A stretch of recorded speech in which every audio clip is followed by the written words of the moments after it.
1:20 1:20 কি 30 বাজে একটা আমরা বিকট আওয়াজ আমরা শুনতে পাই। আমরা কলেজের উপরে দোতলায় ছিলাম এই সুমন ভাইয়ের সাথে।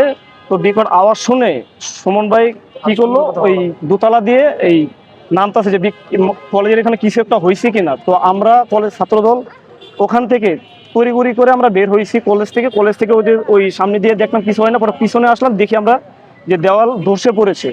দেওয়াল ধসে পড়ার পরবর্তীতে আমরা এখানে টিসিবির পণ্য দিচ্ছিল যে ওই প্রায় 5 জনের মতো, 5-6 জনের মতো আমরা এখানে এই তাদেরকে রক্তাক্ত অবস্থায় পাই, এবং কি ওই তাদেরকে আমরা দ্রুত অ্যাম্বুলেন্স এনে এবং রিক্সা দিয়ে, ভ্যান দিয়ে, প্রাইভেট কার দিয়ে যা দিয়ে পেরেছি আমরা, তো ওইগুলা দিয়ে আমরা তাৎক্ষণিকভাবে সরদিতে নিয়েছে। আবার এই আমাদের এই পঙ্গু হসপিটাল আছে, ওইখানে নিয়ে যাওয়ার জন্য আমরা এই ছাত্রদল এবং সাধারণ শিক্ষার্থী এই মিরপুর কলেজের তারা আমরা সহযোগিতা করেছি।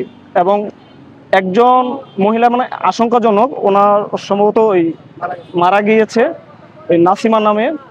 ওনার বয়স 45 থেকে 50 এরকম, 40-50 এই 45 এরকম হবে। তো ওনার পায়ের গোড়ালিটা এই একদম মানে হাড় বের হয়ে গেছে, ঠিক আছে, হাড় বের হয়ে গেছে।